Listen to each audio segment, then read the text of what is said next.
I used to believe I had everything a man could want. A successful career as a civil engineer managing infrastructure projects that actually mattered. A beautiful home in an upscale neighborhood with the kind of modern kitchen that made our friends envious. A marriage that everyone called solid. 9 years with Vanessa, my ambitious, driven pharmaceutical sales director wife who out-earned me and made me proud rather than threatened. We had agreed early on, before the wedding, that children weren't our priority.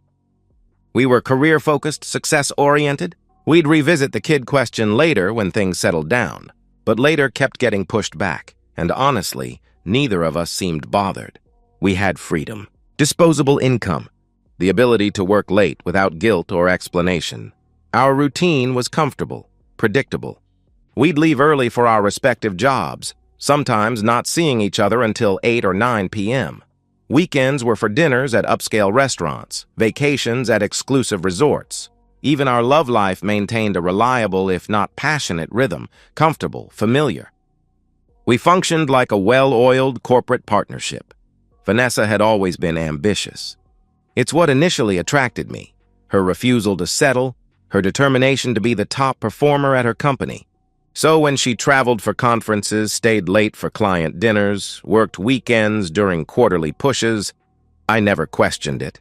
I understood career ambition. I did the same. But about 6 months ago, something shifted. The late nights became more frequent.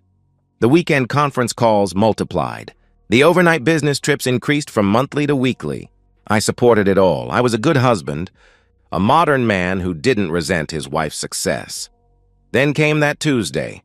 I arrived home early, surprised to find Vanessa's car already in the driveway at 6 p.m. I walked in calling her name and heard the shower running upstairs. When she emerged 20 minutes later, hair wet, wearing comfortable clothes, she kissed my cheek casually. My evening client meeting got canceled last minute, she explained with a casual smile. Nice surprise. We ordered takeout, watched a show, went to bed like nothing was unusual. But that night, lying beside her sleeping form, I stared at the ceiling and realized she never showers before dinner. Only after. In 9 years of marriage, that had been her unwavering routine. Why did she need to shower the moment she got home? I told myself I was being paranoid. But paranoia, I'd learn, is just pattern recognition before you have all the evidence. Once that first thread of suspicion unraveled, I couldn't stop noticing other loose ends I'd previously ignored. I found new lingerie while putting away laundry, expensive, delicate pieces I'd never seen her wear. When I casually mentioned them that night, she smiled. Just something for my own confidence, she said with a dismissive wave. Feeling good under my work clothes helps me close deals. It sounded reasonable. But I realized she hadn't worn anything special for me in months. Then there was the perfume. Vanessa had worn the same light floral scent for years, but lately on specific days, her meeting days, she wore something different. Heavier, more sensual. I recognized it from the Nordstrom perfume counter. Over $300 a bottle. She never wore it around the house, only on those particular days. Her phone behavior changed too. Always face down now. Password changed for the first time in our marriage. Company implemented new security protocols, she explained when I noticed, the words coming a bit too quickly. The explanation sounded rehearsed. The Friday night incident crystallized everything. Vanessa announced she needed to go into the office to prepare for Monday's presentation. She left at 7 p.m., said she'd be back by 10. I settled in to watch a game, then remembered I'd left my tablet in her car that morning. I went to the garage to retrieve it. Her car wasn't there. I checked the driveway, the street. Nowhere. She said she was going to the office 15 minutes away. I called her cell 4 rings before she answered, slightly breathless. "Hey, honey, what's up?" she asked, her voice overly casual. "Just wondering when you'll be home," I said carefully. "Should be another hour or so." "This presentation is more complex than I thought," she replied. There was background noise, not office sounds, music, voices. "Okay, just checking." "Love you," I responded evenly. "Love you too." She hung up quickly. Vanessa arrived home at 11:20 p.m. She'd changed clothes, no longer in the business casual outfit she left in, but jeans and a sweater. Her hair was slightly damp. The office AC was broken, she explained, avoiding direct eye contact. I was sweating, so I changed in the bathroom and freshened up before driving home. The next morning, while she showered, I checked the hamper. The business casual outfit was there. I lifted the blouse to my nose and immediately recoiled. Men's cologne. Expensive, woody, sophisticated. Definitely not something I wore. Not something that would be in our home or her office. That Sunday, I cleaned out her car and found a parking stub wedged under the passenger seat. Harbor Plaza Hotel parking garage, dated Friday night. Timestamp 7:47 p.m., exit stamp 10:52 p.m. She wasn't at the office. She was at a hotel for 3 hours. I sat in the driver's seat holding the stub, my hands finally starting to shake. I wasn't paranoid. I wasn't imagining things. Something was very, very wrong. I put the parking stub in my wallet and went inside. Vanessa was making breakfast, humming to herself, looking relaxed and happy. She smiled when I entered the kitchen. I smiled back and asked what she wanted to do today. I had a choice: confront her with a parking stub she could explain away, or find out exactly what I was dealing with. I chose the truth, no matter how much it would cost. I didn't sleep well for 3 days after finding the parking stub. I went through the motions at work, managed my project meetings, reviewed blueprints, but my mind was elsewhere. I needed to know the truth, but I also needed evidence, not for myself, but for what comes after. Because if Vanessa was cheating, I wasn't interested in therapy or second chances. I was interested in scorched earth. I called Derek, an attorney friend who handles divorces, ugly ones. I asked for a private investigator recommendation, someone discreet and thorough. Derek texted me a contact, Evan Reed, with a simple note. Expensive, but worth it. Gets everything documented legally. I called Evan from my car during lunch break. His voice was calm, professional, unsurprised by anything. I need to know if my wife is having an affair, I said directly. Most people who call me already know the answer, Evan replied with practiced neutrality. They just need proof. Then get me proof. I need photographs, video, timestamps, locations, everything that would hold up legally and professionally, I stated firmly. We met that evening at a coffee shop downtown. Evan was in his 50s, graying at the temples, dressed like a business consultant rather than a PI. He took detailed notes as I explained everything: the shower incident, the lingerie, the perfume changes, the phone secrecy, the parking stub, the cologne-scented clothes, the Friday night hotel visit.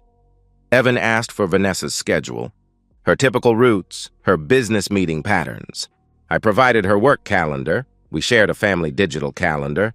Her usual haunts, the parking stub, photos of the cologne-scented clothing I'd secretly documented. Your wife is careful, Evan observed, studying my evidence. The separate parking, the clothing disposal patterns, the timing, she's thought this through. How long will this take? I asked. If she's maintaining the same pattern? 2 to 3 weeks for a clear picture. If she's as careful as you describe, maybe 4. I'll send you weekly updates, encrypted emails, photos attached, full documentation, he explained methodically. And legally? This will all be admissible? I questioned. I'm licensed, bonded, and insured. I follow all applicable laws. Everything I gather is legally obtained from public spaces, hotels, parking lots, restaurants. No illegal entry, no wiretapping, no hacking. Just observation and photography. It'll stand up in any court or HR investigation, he assured me. I wrote a check for the retainer, $5,000. Evan promised to start surveillance immediately, focusing on Vanessa's next business meeting days. One more thing, I said as we were leaving. I need you to identify who she's meeting. Name, employer, address if possible. And if he's married, Evan nodded. Understood. You're thinking about collateral notifications, he observed shrewdly. I'm thinking about making sure everyone who deserves to know the truth gets it simultaneously. When they can't run damage control, I confirmed. Smart, Evan said. Most clients wait until they're emotional. You're staying strategic. That's good. It means you'll come out of this better. I drove home. Vanessa was already there, working in her home office on a proposal. She asked how my day was. I said it was fine, kissed her forehead, and went to make dinner. I felt strangely calm now. The machine was in motion. For 3 weeks I went to work, came home, kissed my wife, and waited for Evan to send me proof of her betrayal. I was living with a stranger who thought she was safe. Evan's first report arrived via encrypted email on a Thursday evening while Vanessa was working late, genuinely at the office this time, or so she claimed. I opened it in my home office, door locked. Week 1 report, subject met with male companion at Riverside Hotel, Tuesday, 3 p.m. Male identified as Trevor Nash, age 35, pharmaceutical sales representative for Wellspring Pharma. Nash checked into room 412 at 2:45 p.m. using company credit card, confirmed via discreet inquiry with hotel staff, expensed as business accommodation. Subject arrived 15 minutes later, bypassed front desk entirely, went directly to elevator bank and 4th floor, emerged separately 3 hours later. Nash exited first at 6:10 p.m. Subject waited until 6:32 p.m. before leaving via side exit. Both vehicles observed. Nash parked in hotel lot, subject parked 3 blocks away in public lot, likely avoiding hotel records cameras. Photographs attached. 47 images documenting arrivals, exits, vehicle placements, timestamps. I scrolled through the photos. Vanessa entering the hotel side door, checking her phone, looking around nervously. Trevor Nash, younger than me, athletic build, expensive suit, leaving the hotel main entrance looking relaxed and satisfied. Vanessa emerging later, hair slightly disheveled, checking her appearance in her phone camera before walking to her distant car. That night, Vanessa came home at 8 p.m. and mentioned her client meeting ran long. I asked how it went. Really productive, she said with a bright smile. Building good relationships with potential accounts. I nodded and asked what she wanted for dinner. Week 2. Report. Pattern confirmed and expanded. Wednesday, Parkside Suites Hotel, different location, same operational procedure. Nash checked in at 1:50 p.m., room 807, company card. Subject arrived 2:15 p.m., used employee service entrance, completely avoiding lobby cameras. 4-hour interval before separate exits. Nash first at 6:25 p.m., subject at 6:48 p.m. Subject's vehicle again parked blocks away. Additional observation. Subject made stop at dry cleaner immediately after hotel departure, dropped off clothing worn that day. Nash's LinkedIn checked public post about productive business trip to the region, posted same day as hotel meeting. Photographs and timeline documentation attached, 63 images. I noted the evolution. They were refining their system, using different hotels, avoiding any repeated patterns that might alert hotel security or create recognizable routines. Vanessa was learning, adapting, getting better at deception. Week 3. Report. Major developments. Harbor Plaza Hotel, Executive Suite, 1847, Tuesday afternoon.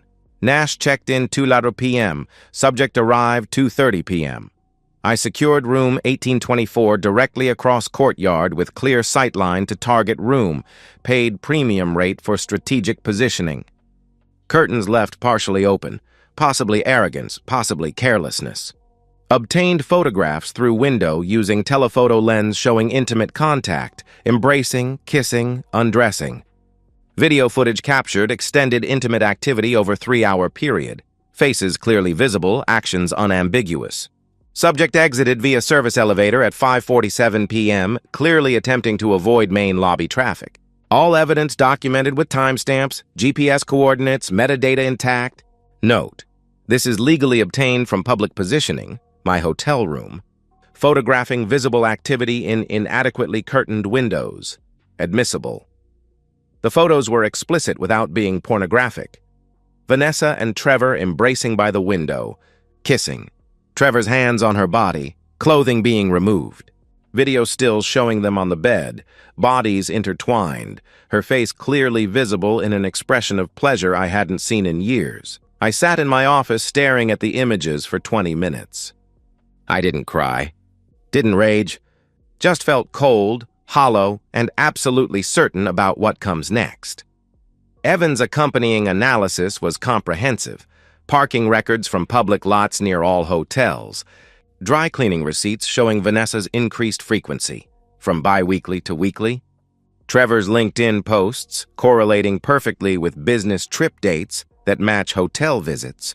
expense report patterns showing Trevor's increased travel expenses to our region. The final summary: affair confirmed, minimum 3 months duration based on pattern analysis, possibly longer. Operational security suggests established routine and significant premeditation. Both parties employing counter-surveillance techniques, separate arrivals, avoiding hotel lobby cameras, subject using distant parking to avoid license plate documentation. Immediate disposal of clothing via dry cleaning. Trevor Nash expensing hotels as legitimate business travel, fraud. Subject misrepresenting whereabouts during work hours, also potentially actionable. Recommend immediate legal consultation regarding divorce proceedings and potential professional ethics complaints. I forwarded everything to my attorney with a simple message. File for divorce immediately. Attach evidence to initial filing. Then I began planning the exposure. They thought they were careful. They thought the separate arrivals and distant parking made them invisible. They didn't realize I'd been watching them for 3 weeks, documenting everything, preparing to destroy both their lives in a single coordinated strike. I spent the weekend reviewing Evan's complete documentation while Vanessa was at a team-building seminar. I organized everything systematically, chronological folders for each hotel meeting, separate files for Trevor's expense fraud evidence, compilation folders for each recipient I planned to notify. I researched each target carefully.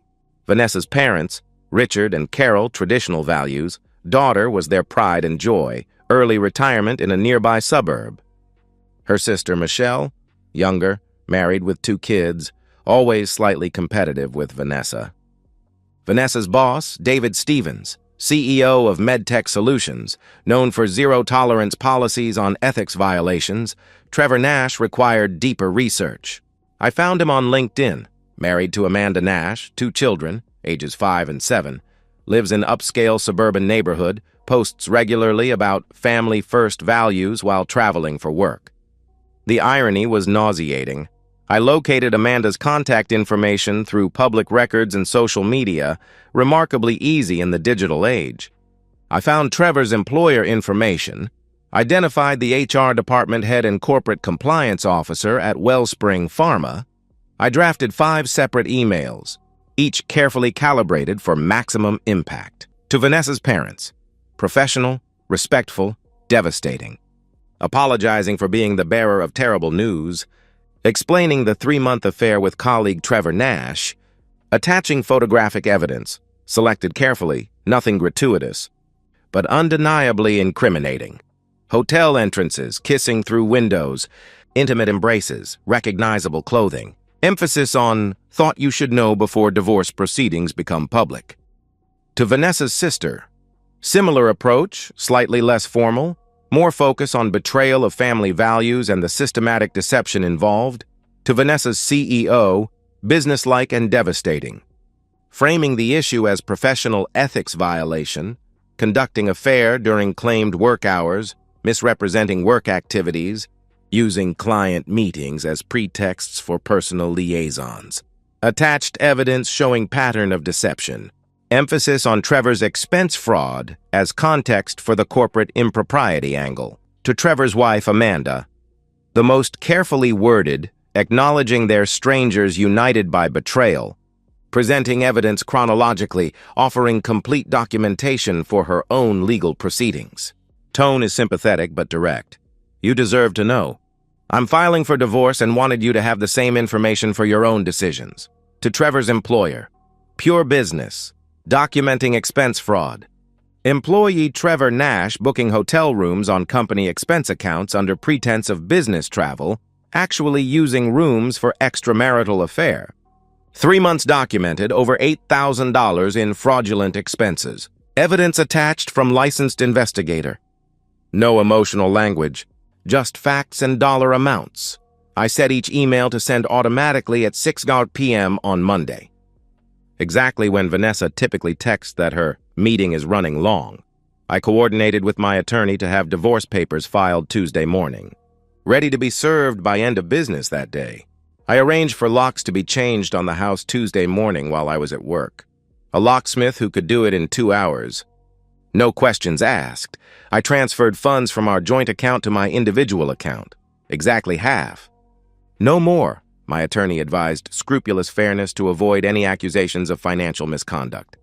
I documented the transfer meticulously. I packed Vanessa's essential items, clothes, toiletries, important documents, into luggage and placed it in the garage, ready for when she inevitably appeared demanding access to her things. On Monday morning, Evan sent a text, FYI, Nash just reserved Harbor Plaza Executive Suite 1203 for tonight using company card. Subject's calendar shows client meeting TBD location for this afternoon. They're following pattern. Perfect. I texted back, thanks. Final payment will be sent today. We're done after this. Monday afternoon proceeded normally. I attended meetings, reviewed structural calculations, approved subcontractor work. Colleagues noticed nothing unusual. I was completely calm. At 3:17 p.m., Evan texted, Subject just entered Harbor Plaza via side entrance. Nash checked into 1203 at 2:58 p.m. Visual confirmation she went directly to that floor. Room service ordered. Champagne and appetizers. Settling in for the evening? I didn't respond. I opened my laptop and reviewed my drafted emails one final time. 5 messages, carefully constructed, scheduled to detonate simultaneously. 5 bombs placed with accuracy. At 5:47 p.m., my phone buzzed. Text from Vanessa. Sorry, honey, the business meeting is running long. Might be here until 9 or 10. Don't wait up! I stared at the heart emoji. She's probably naked with Trevor right now or minutes away from it, laughing about how her husband is so trusting, so oblivious, so easy to deceive. PM arrived. My computer chimed softly. Scheduled emails sent. I counted to 60. Then I replied to Vanessa's text. Don't worry. The PI has you and Trevor on photo and video for 3 months straight. Every hotel, every meeting, everything. I've sent all evidence to your parents, your sister, your boss, Trevor's wife, and his employer. Divorce papers filing tomorrow. Locks changed. Don't bother coming home. Enjoy your business meeting. Send. Then I blocked her number. I imagined her phone lighting up, message after message. Call after call, her entire world disintegrating while she was naked in a hotel room paid for by someone else's company. I poured myself a scotch and waited. I didn't check my phone for the first hour. I made dinner, pan-seared salmon, roasted vegetables, a decent Chardonnay, and watched a documentary about Roman engineering. I was surprisingly calm, almost detached. The decision had been made, the consequences unleashed, and there was no taking it back now. At 7:23 p.m., an unknown number called. I ignored it. Then another. And another. I turned my phone to silent and finished my documentary. At 8:45 p.m., Evan sent a final text. Multiple calls being made from target room.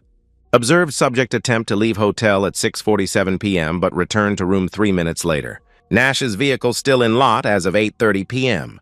Both subjects appear to be in crisis mode. They're trapped in there, dealing with the fallout. Want me to maintain surveillance? No, we're done. Send final invoice. Thank you for excellent work, I replied, feeling a cold satisfaction. I slept remarkably well that night. Tuesday morning brought the flood. I unblocked my phone at 6 a.m. and found 47 missed calls, 29 voicemails, 68 text messages. I ignored all of Vanessa's attempts to contact me and focused on the others. Vanessa's father, Richard, left a voicemail at 6:14 p.m. Monday, 14 minutes after the email sent. Graham, Carol and I just saw your email. We don't know what to say. We're horrified. Absolutely horrified. Our daughter. Jesus Christ. We're so sorry. We'll call you tomorrow when we've processed this. Thank you for telling us. You deserved so much better than this. His voice cracked with emotion. Vanessa's sister Michelle's voicemail was colder. I always knew Vanessa was competitive and ambitious, but I never thought she was a cheater and a liar. She's not welcome in our home. Don't blame you for anything you do. She made her choices, she stated. The most important call came at 8:30 a.m. Tuesday. David Stevens, Vanessa's CEO. Graham, this is David Stevens from MedTech Solutions. Thank you for bringing this situation to our attention. I want you to know we take professional ethics extremely seriously. Vanessa has been placed on immediate administrative leave pending formal investigation. Misrepresenting work activities for personal reasons violates multiple company policies and is grounds for termination. I also want to assure you that any client meetings she claimed to attend during the timeframes you documented will be thoroughly verified. I'm deeply sorry you were put in this position, he stated in his authoritative corporate voice. At 9:47 a.m., an unexpected call from Amanda Nash, Trevor's wife. Her voice was raw from crying but icily controlled. "Mr. Carter, this is Amanda Nash. I just want to thank you for sending me that evidence. I've been suspicious for months but couldn't prove anything. Trevor kept telling me I was paranoid, that I was being crazy. Now I know I wasn't crazy, I was right. I've already contacted an attorney. I'm filing for divorce, full custody, and I'm going after everything. He won't see his kids without supervision after what he's done. And thank you for sending everything to Wellspring Pharma. They called Trevor this morning and terminated him for expense fraud. He's being escorted out of the building right now. He deserves to lose everything, and he will," she said with determined resolve. We talked for 20 minutes, two betrayed spouses comparing timelines, sharing evidence, discovering that Trevor had been conducting this affair during family time, business trips when he claimed to be working late, while Amanda managed 2 young children alone. The conversation was cathartic for both of us. Mutual validation that our instincts were correct. Our spouses were calculating liars and exposure was the right choice. At 2:30 p.m. Tuesday, I was in a project meeting when my secretary interrupted. "I'm so sorry, but there's a woman named Vanessa in the lobby demanding to see you. Security is with her. She's very upset," she explained apologetically. "Tell security she's not authorized to be here and needs to leave immediately. If she refuses, they should call the police for trespassing," I instructed firmly. 10 minutes later, my secretary returned. "She left. But she said to tell you she's going to the house," she reported uneasily. I left work early and arrived home at 4:15 p.m. Vanessa's car was in the driveway. She was sitting on the front steps looking destroyed, makeup smeared, eyes swollen from crying, hair unwashed, wearing the same clothes from yesterday. She saw me and stood immediately. "Graham, please," she began desperately. "You need to leave," I interrupted, staying near my car, maintaining distance. "We need to talk. This is all a misunderstanding," she pleaded, taking a step toward me. "There's no misunderstanding. You've been meeting Trevor at hotels for months during business meetings. He booked rooms on his company card. You arrived separately to avoid paper trails. I have photographs of you together through hotel windows, video of you entering his rooms, parking records showing your car blocks away, timeline analysis covering 3 months, every dry cleaning receipt, every lie you told me about working late. There's nothing to misunderstand," I stated. "The PI violated my privacy. That's illegal," she protested frantically. "Wrong. Evan photographed you in public spaces and through inadequately curtained hotel windows. Completely legal. Want to know what's illegal? Trevor committing expense fraud. His company is considering criminal charges," I countered flatly. "My parents won't talk to me," Vanessa's voice cracked. "My boss put me on administrative leave. Michelle said I'm dead to her. Trevor's wife is taking everything from him. His house, his kids, everything. You've destroyed both our lives," she wailed. I felt nothing but cold satisfaction. "No, you destroyed your own lives. I just documented it and made sure everyone who had a right to know, your family, your employer, his wife, his employer, knew the truth. You were methodical about covering your tracks, so I was methodical about exposing you," I replied evenly. "Where am I supposed to go?" she demanded, tears streaming down her face. "Your luggage is in the garage. Take it and leave. Call Trevor? Oh, wait, his wife kicked him out and his company fired him for fraud. Maybe you can finally be together now that you're both unemployed and homeless," I stated coldly, walking toward the front door. Vanessa grabbed my arm. "Graham, please! 9 years of marriage. That has to mean something," she begged. I looked at her hand on my arm until she released it. "It did mean something. Until you spent 3 months f***ing a colleague in hotel rooms he expensed to his employer while texting me that you were in business meetings. You didn't just betray me. You calculated how to betray me efficiently, how to hide it systematically, how to lie to my face while scrubbing his cologne off your skin. That took planning, effort, and contempt. So no, our 9 years don't mean anything anymore. You made sure of that." I stated with quiet intensity. "I made a mistake." She tried again, her voice breaking. "Mistake is forgetting to pay a bill. You made hundreds of choices. Every lie, every hotel visit, every time you came home and kissed me while smelling like another man. Those weren't mistakes. They were decisions." I cut her off.